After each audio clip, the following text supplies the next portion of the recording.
Iba ang pagtingin ng bawat isa sa paghihiwalay.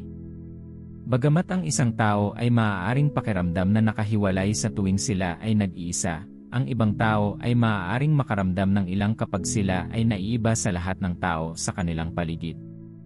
Bilang isang pinili, ang iyong buhay at paglakad kasama ang Diyos ay nagbukod sa iyo mula sa ibang bahagi ng mundo na ginagawa kang kakaiba at kakaiba. Iyon ay paghihiwalay. Bagamat ito ay para sa iyong ikabubuti, paglago, at tagumpay, maaaring mahirapan kang maunawaan kung bakit kailangan mong ihiwalay. Sa katunayan, maraming napiling tao ang nawawala sa sarili dahil gusto nilang mapabilang at dumaloy sa mundo. Sa video na ito, titingnan natin ang 8 dahilan kung bakit ka ibinubukod ng Diyos bilang isang pinili at kung ano ang dapat mong gawin sa iyong oras na mag-isa para magawa ang mga kadahilanang ito. Mag-ingat sa ika-7 dahilan, simple lang ito, ngunit nakakaligtaan ito ng maraming tao. Ang sabi ng Biblia sa Juan 15:11, kung kayo'y kabilang sa sanlibutan, ibigin kayo nito na para sa kanila. Kung sa bagay, hindi kayo sa sanlibutan, ngunit pinili ko kayo mula sa sanlibutan. Kaya't ang sanlibutan ay napupuot sa inyo. Ang paghihiwalay ay kailangan kung gusto mong maging lahat ng nilikha ng Diyos sa iyo. Kapag tumingin ka sa mundo, makikita mo na ang mahuhusay na pinuno at innovator ay mga taong madalas na natiling nakahiwalay. Ang panahon na iyon ay nagbigay sa kanila ng oras na mag-isip sa labas ng kahon at makabuo ng mga ideyang nakakaakit sa isipan. Ang produkto ng kanilang panahon lamang ay ang mga mahuhusay na imbensyon at inobasyon na nagpapaganda sa mundo. Nais mo bang matupad ang iyong kapalaran bilang isang pinili? Pagkatapos ay huwag matakot na maglakad at mag-isa. Sa halip, yakapin ang pag-iisa at gamitin ang dakilang kapangyarihang inilalabas nito para sa iyo. Naguguluhan ka pa ba kung bakit ka ibinubukod ng Diyos bilang kanyang pinili? Narito ang 8 dahilan. Ngunit bago yon, isang paraan na maaari mong hikayatin kaming dalhin sa iyo ang higit pa sa salita ng Diyos ay sa pamamagitan ng pag-subscribe sa channel at pagpindot sa like button. Pagpalain ka ng Diyos habang ginagawa mo ito. Salamat po. Numero 1. Upang bumuo ng mas malalim na lapit sa Diyos. Ito ang isa sa pinakamahalagang dahilan para ihiwalay ka ng Diyos bilang isang pinili. Upang maabot ang esensya ng iyong layunin sa buhay, kailangan mong magkaroon ng matalik na kaugnayan sa Diyos. Binubuo mo ang pagpapalagayang ito sa pamamagitan ng paggugol ng mas maraming oras sa Diyos kaysa sa ibang mga bagay o tao. Ngunit ang realidad ng buhay para sa karamihan ng mga tao ay mas kaunti ang kanilang oras para sa Diyos. Kailangan mong bumugol ng oras sa iyong trabaho, kasama ang mga kaibigan at pamilya, sa social media, at gawin ang iyong mga pang-araw-araw na gawain at hindi mapag-usapan. Ang mga aktibidad na ito ay maaaring maging napakabigat na mayroon kang kakaunting oras para mag-isa kasama ang Diyos araw-araw. Nahihirapan ang ilang tao na magkaroon ng isang oras sa isang araw nang walang mga distractions para lamang gumastos at tumuon sa pagkilala sa Diyos, pagkakaroon ng espiritual na kaalaman at kalinawan, at pagbuo ng kapasidad. Ang kakulangan ng oras na ito sa presensya ng Diyos ang dahilan kung bakit maraming pinili ang maaaring hindi ganap na maging kung ano ang nararapat sa kanila. Mahal ka ng Diyos at ayaw mong mawala ang iyong kapalaran dahil dito. Baka tawagan ka niya para sadyang ihiwalay ang sarili sa ingay at polusyon ng mundo. Sa ibang pagkakataon, inaalis niya ang mga bagay at mga taong kumukuha ng lahat ng iyong oras. Maaaring maantig din niya ang iyong puso at pagnanais na lumayo sa lahat at sa lahat. Kadalasan, kahit na hindi mangyari ang lahat ng ito, mararamdaman mo pa rin na nakahiwalay ka sa isang punto o isa pa sa iyong paglalakbay bilang napili. Kailangang ikaw ang lumikha ng mga oras at sandali na ito para makasama ang Diyos dahil iyon ang tutulong sa iyo na umunlad. Dapat mong sadyang putulin ang mga aktibidad na nakakaubos at hindi kailangan, bawasan ang pagkakalantad sa mga tao at mga bagay na hindi nakapagpapatibay sa iyo, at gamitin ang iyong oras upang makilala ang Diyos. Nakikita ka ba ng mga tao bilang kakaiba at ayaw kang makihalubilo sa iyo? Sa halip na ihagis ang iyong sarili sa mga ito, ibaba ang iyong mga pamantayan upang maging angkop ka sa kanila, at gawin ang lahat upang mapabilang, gugulin ang oras na iyon sa pagdarasal, pag-aaral, pagninilay-nilay, at pagbuo ng isang matalik na relasyon sa Diyos. Ang likas na katangian ng iyong atas ay mangangailangan na mayroon kang sapat na espiritual na tibay upang mapaglabanan ang maraming panggigipit at pagsalansang. Hindi mo nakukuha ang tibay na ito sa pamamagitan ng paggawa ng kung ano ang ginagawa ng bawat isa, pagpunta sa kung saan sila pupunta, at walang oras na gumugol ng personal sa Diyos. Binubuo mo ang tibay na ito sa lugar ng intimacy. Sinasabi ng Biblia, ang mga nakakakilala sa kanilang Diyos ay magiging malakas at gagawa ng mga pagsasamantala. Mas nakikilala at naiintindihan mo ang Diyos kapag gumugugol ka ng oras sa Kanya.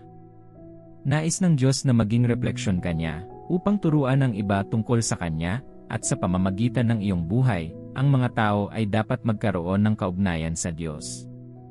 Ito ay maaaring mangyari lamang kapag ikaw mismo ay may ganitong kaalaman.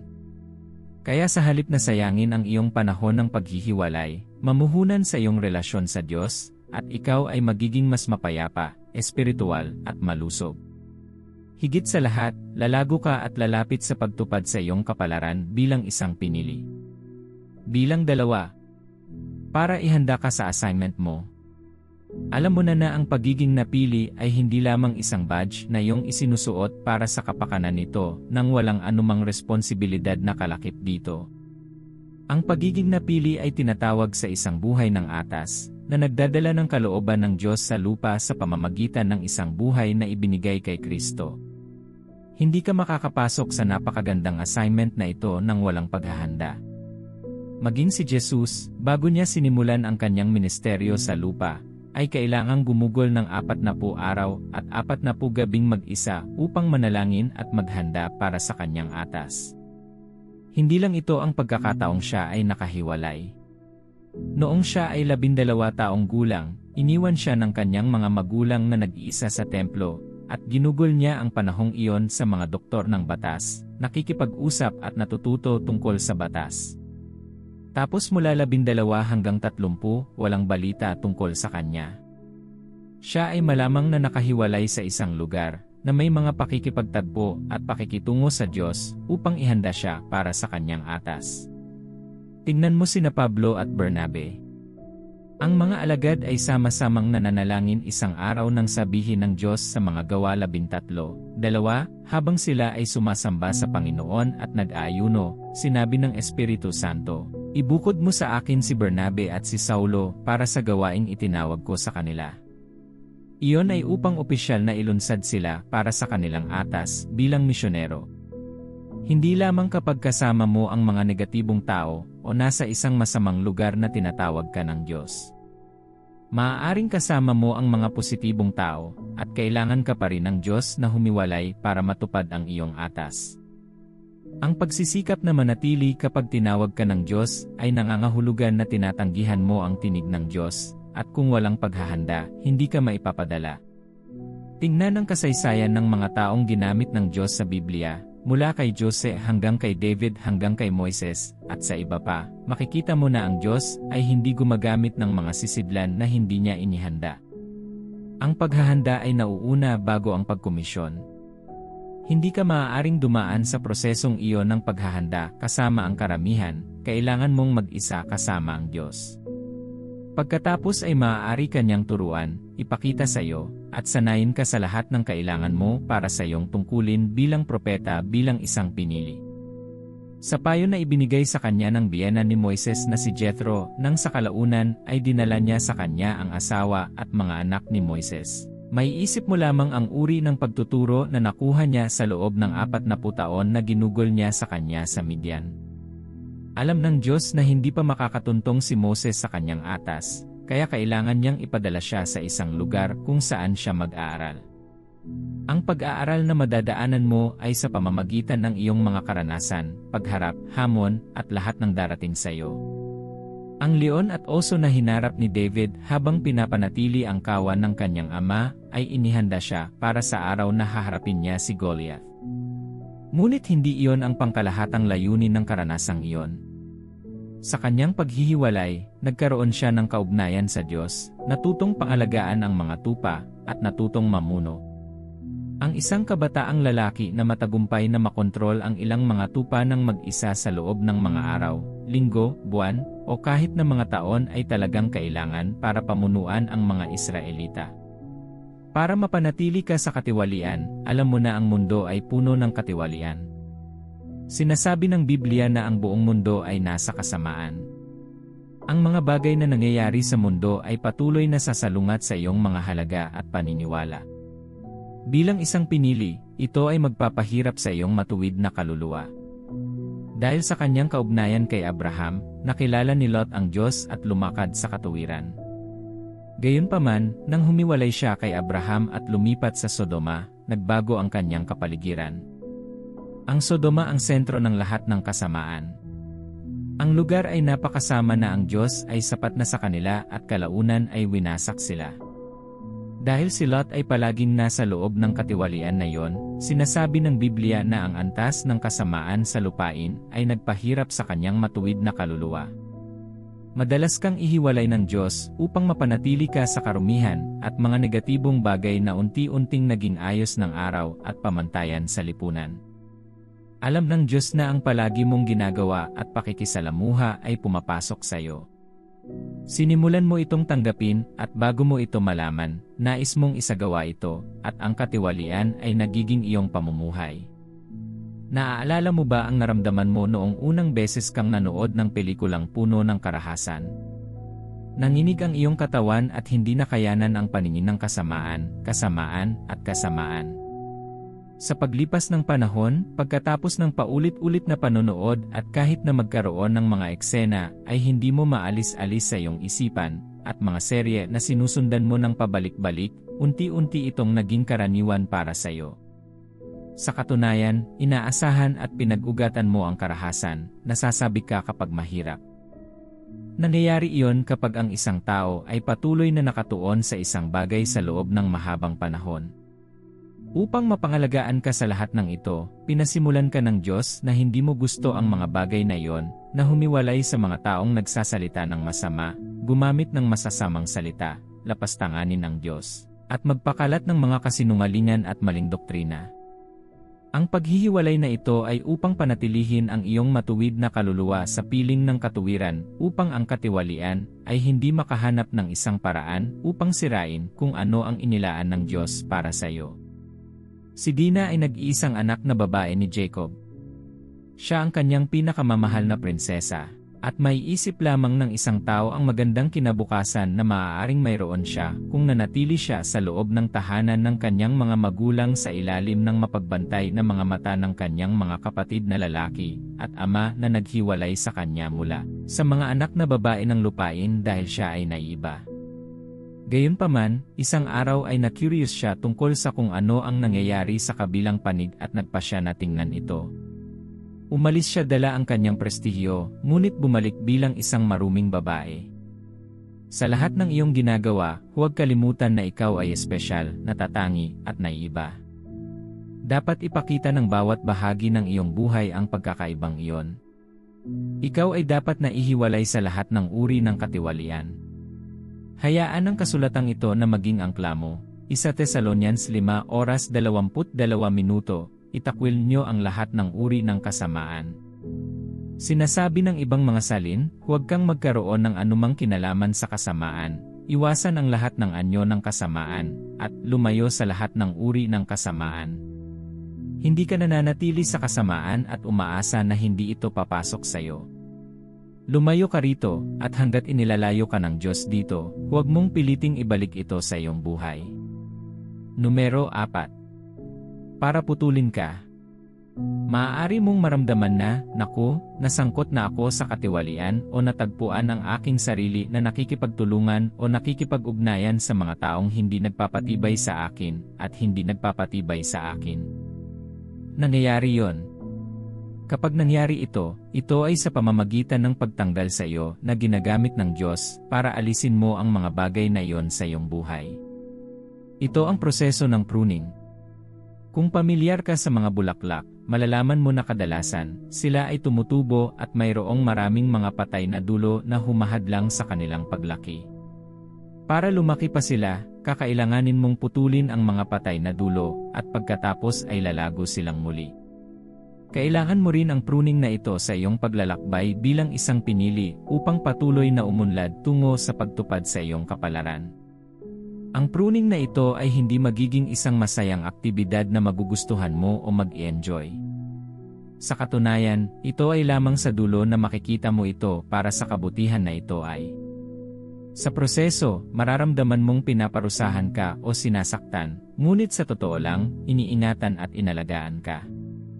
Ang pruning na ito ay kung saan pinuputol ng Diyos ang mga relasyon, gawi, at mga bagay na pumipigil sa iyong paglaki. Ito ay hindi lamang tungkol sa mga panlabas na bagay kundi pati na rin sa mga bagay na nasa loob mo na humahadlang sa iyong paglaki. Lahat sila ay kailangang ganap na ma-root out para lumaki ka. Ito ay kung saan ang mga pag-isip at paniniwala na pinahahalagahan mo at malamang na binuo mo ang iyong buhay ay nawasak sa pagkakaroon ng mas mataas na paghahayag, karamihan ay sa pamamagitan ng salita ng Diyos. Nagsisimula kang makita ang mga puwang sa iyong antas ng pangunawa at ang mga bagay na kailangan mong bitawan upang makapasok sa iyong kapalaran bilang isang pinili. Ang lahat ng iyong mga hangarin at mithiin ay pupugutan din at masusubok. Ang pagbabago ng iyong isip sa panahon ng prosesong ito ng pruning ay magwawasak sa bawat pagnanais para sa pagpuri sa sarili, katanyagan, o paghahangad ng pera. Huwag isipin na ang pruning na ito ay magiging otomatiko. Sa karamihan ng mga kaso, kung ano ang gagawin ng Diyos ay pagkatapos na ihiwalay ka niya sa lahat ng distractions, at dalhin ka sa isang lugar kung saan mas payapa ka sa iyong sarili. Maaari kang pumunta sa paglalakbay na ito ng personal na pagsusuri at suriin ang iyong sarili upang makita kung saan ka nagkukulang, kung saan kailangan mong magtrabaho, at kung saan ka naliligaw. Ang susunod na bagay ay simulan ang pagbibigay ng mga tagubilin sa kung ano ang gagawin upang makuha ang iyong buhay sa kung ano ang nararapat. Hindi pipilitin ng Diyos ang pruning sa iyo. Siya ay kusang maghihintay at papayagan kang isumite ang iyong sarili para sa proseso. Kapag ginawa mo ito, malalaman mo na isa ito sa mga pinakamahusay na desisyon na magagawa mo para sa iyong sarili. Sa ano pang dahilan ihihiwalay ka ng Diyos bilang isang pinili? Numero 5. Para personal kang magturo. Talagang alam mo na ang Diyos ay gumagamit ng mga tao upang magturo sa mga tao. Madiskarteng inilalagay niya ang mga tao sa iyong buhay na magtuturo sa iyo, mangunguna sa iyo, gagabay sa iyo, magwawasto sa iyo, at tutulong sa iyong makalakad ng matuwid sa iyong atas. Ang isa sa gayong tagapagturo ay si Mordecai kay Esther. Itinuro niya sa kanya ang daan ng Diyos, dinala siya sa palasyo para sa padyan, sinabi sa kanya na huwag ibunyag ang kanyang pagkakakilanlan, at tinulungan siyang malaman kung paano i-comport ang kanyang sarili. Sa bandang huli, nang siya ay naging reyna, hindi siya nito iniwan sa kanyang sarili. Patuloy niya itong ginabayan upang gumawa ng tamang pagpili. Nang dumating ang pinakamahalagang panahon sa tadhana ni Esther, ang mismong panahon para matupad niya ang dahilan ng kanyang presensya sa palasyo, hindi siya nag-atubiling gumawa ng anuman. Gayunpaman, hindi magkakaroon ng ganoon si Mordecai. Desidido siya at hinimok siya na gumawa ng isang bagay. Ngayon, narito ang pinakamahalagang bahagi, hindi basta-basta tumalon si Esther sa hari ng taglay ang dayong sigasig. Marami siyang natutunan mula sa kanyang tagapayo sa lupa na alam niyang kailangan niya ang patnubay ng Diyos sa sitwasyong iyon. 3 araw siyang kasama ng Diyos sa pag-aayuno at pagdarasal sa ilalim ng pagtuturo ng Diyos, at marahil doon niya nakuha ang diskarte na ginamit niya. Hindi ito para maliitin ang kahalagahan ng mga tagapayo sa lupa bilang mga pinili, ngunit upang ipaalam sa iyo na ang iyong kapalaran ay napakahalaga para iwanan sa awa ng mga makatarungang tao. Pinili ka sa isang dahilan, at may mga bagay na ang Diyos lang ang nakakaalam at makapagtuturo sa iyo tungkol sa iyong sarili at sa iyong atas. Kaya nga ibinubukod ka ng Diyos para bigyan ka nitong espesyal, individual na pagsasanay na ninanais ng iyong kapalaran. Genesis 17:1 Noong si Abraham ay 99 na taong gulang, nagpakita sa kanya ang Panginoon at sinabi, "Ako ang Diyos na makapangyarihan sa lahat, lumakad ka sa harapan ko na tapat at maging walang kapintasan." Dapat ay handa kang lumakad sa harapan ng Diyos at sundin ang kanyang pamumuno habang ginagabayan kanya sa proseso ng pagtupad sa iyong kapalaran.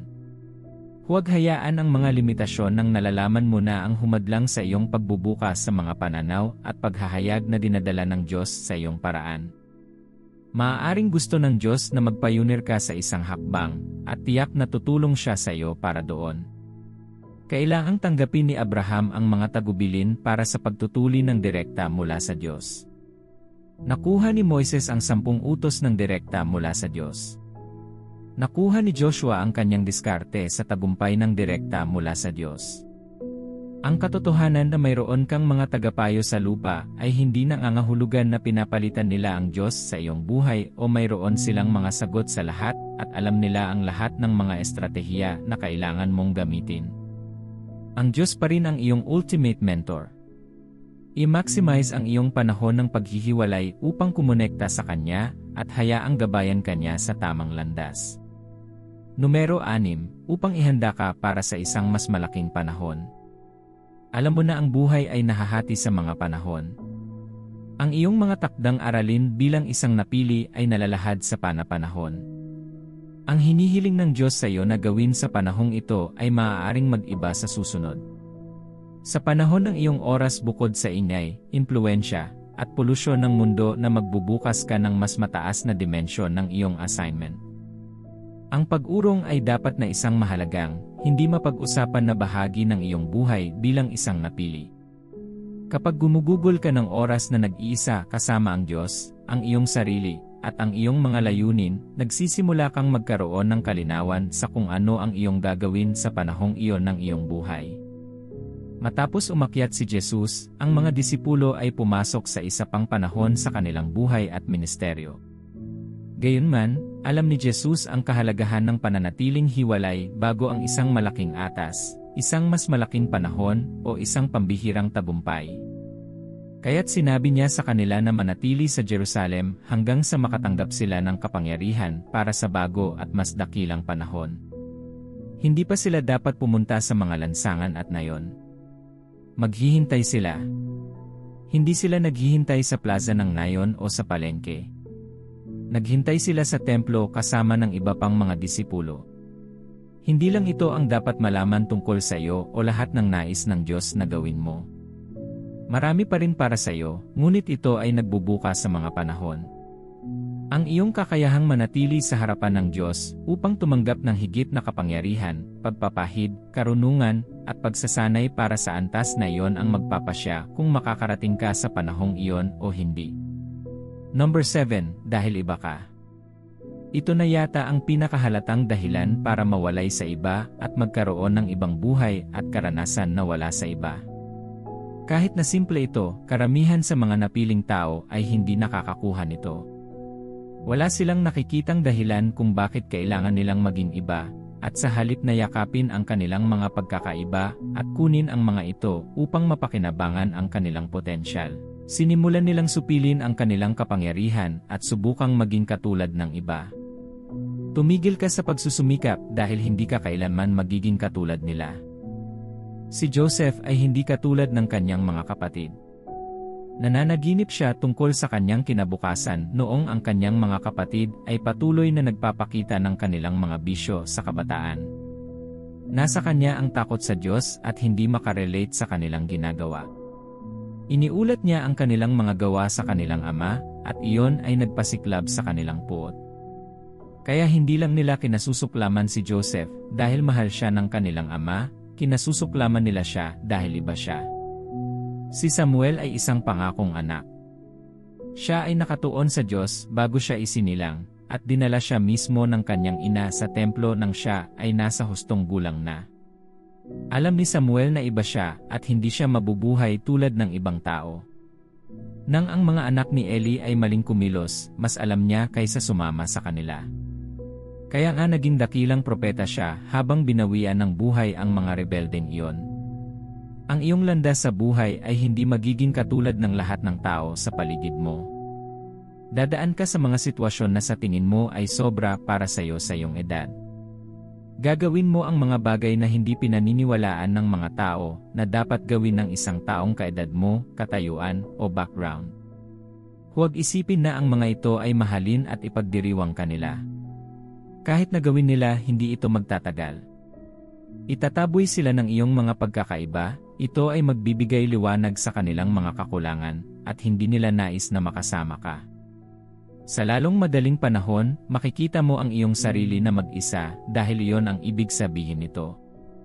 Huwag maghangad ng kumpanya hanggang sa mawala ang iyong pagiging natatangi sa proseso. Palaging panatilihin ang iyong pagkakakilanlan bilang isang napili. Upang i-refresh ang iyong sarili at ang iyong paningin. Karaniwang mapagod, mahina, at mapagod sa iyong paglalakbay bilang napili. Ang mga hadlang at hamon na dumarating sa iyo ay nagpapahirap sa iyo na patuloy na sumulong. Madarama mo ang labis na pasanin at pagod sa buhay na hindi ka nasigurado sa iyong sarili. Gayunpaman, iyon ang oras na tinawag ka ng Diyos na magkahiwalay. Kung minsan, pagkatapos gumawa si Jesus ng maraming tanda at dakilang gawa, siya at ang kanyang mga alagad ay pumupunta sa isang tahimik na lugar upang magpahinga. Ang panahong ito ng pahinga ay mahalaga para sa iyo na makipag-ugnayan muli sa iyong paningin at muling pasiglahin ang iyong kasigasigan, apoy, at hilig para sa iyong atas. Kung magpapatuloy ka ng hindi naglalaan ng oras para mag-refresh, ilang oras na lang bago ka tuluyang masunog at tuluyang mawala ang iyong paningin. Maraming piniling tao ang nasusunog, napapagod, at nalulula sa kung ano ang dapat nilang gawin, kung ano ang kanilang ginagawa, at ang dakilang gawain na natitira pa. Araw-araw, sinisikap nilang tuparin ang kanilang atas, at hindi naglalaan ng ilang sandali para punan ang sarili. Huwag kalimutan na sa kasaganaan ng kung ano ang mayroon ka, maaari ka lamang magbigay. Kung patuloy kang nagbibigay ng hindi sinasariwa ang iyong sarili at inaalagaan ang iyong sarili, sandali na lamang bago matapos ang lahat at wala ka nang maibibigay. Hindi nais ng Diyos na umabot ka sa puntong ito. Kailangan niya na maging malakas ka sa katawan, isip, at mga mapagkukunan upang patuloy mong gawin ang kailangan mong gawin. Kaya naman, inihihiwalay ka niya sa mga kaguluhan upang makapagpahinga ka at makabawi ng lakas.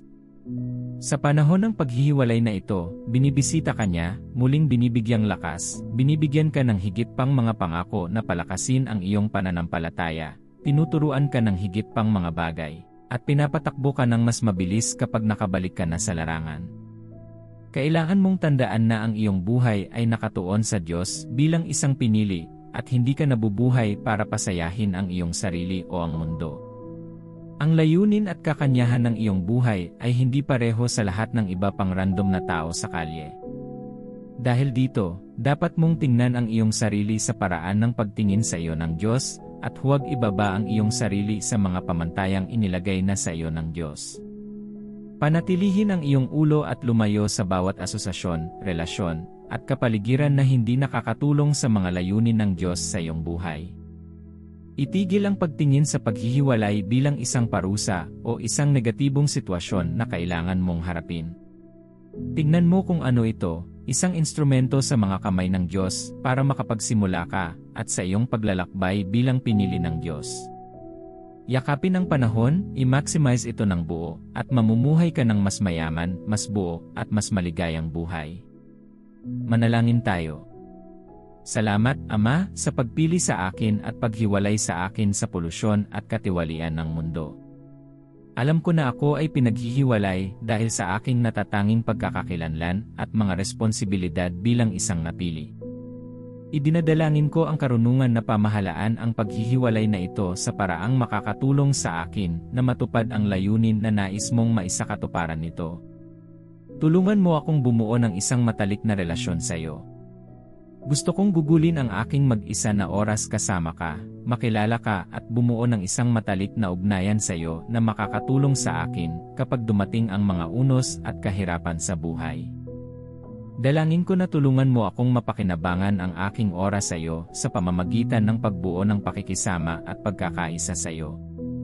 Ang sabi ng iyong salita sa 2 Corinthians 6:14, huwag kayong makipamatok sa mga hindi mananampalataya. Sapagkat ano ang pagkakatulad ng katuwiran at kasamaan? Tulungan akong makawala sa bawat hindi pantay na ugnayan at pagpapalagayang loob na nabuo ko sa mga tao, sistema, at mga bagay ng mundo. Tulungan mo akong hindi mahalin ang mundo kundi mahalin ka ng buong puso, kaluluwa, at isip. Tulungan mo akong unahin ang aking relasyon sa iyo, at iwasan ang anuman at bawat makamundong koneksyon na gustong ilayo ako sa iyo. Hindi ako magiging masyadong abala o nakadikit sa mundo para hanapin ka. Hahanapin kita sa kapanahunan at sa labas ng panahon. Dalangin ko na tulungan mo akong makipagtulungan sa iyo habang inihahanda mo ako para sa aking atas. Tulungan akong matutunan ang lahat ng kailangan kong malaman. Pasiglahin ang aking espiritu upang makita ang lahat ng kailangan kong makita sa bawat hakbang habang naglalakbay ako kasama ka. Alam kong tinawag mo ako para maging iba at maging kakaiba. Bigyan mo ako ng lakas ng loob na gawin ito. Bigyan ako ng lakas ng loob na manindigan para sa katotohanan ng kung ano ang pinaniniwalaan ko sa tiwali at baluktot na mundong ito. Ang pananakot ay hindi magtutulot sa akin na isumite ang aking mga halaga sa kasinungalingan. Ama, panatilihin ang aking pagtuon sa maliwanag na bahagi. Ipapakita ko ang oras ng paghihiwalay na ito bilang isang espesyal na sandali para sa pagkonekta sa iyo, sa aking sarili, at sa aking higit na layunin. Hindi ako susuko sa damdamin ng kawalan, kalungkutan, at pananakot. Tulungan akong magsanay ng pasasalamat sa lahat ng oras para sa napiling gumawa ng magagandang pagsasamantala para sa iyo sa Earth. Dalangin ko na bigyan mo ako ng lahat ng kailangan ko para makatuntong sa aking propetikong kapalaran habang naghihintay ako sa iyo sa pagtitiwala at ganap na pagsuko.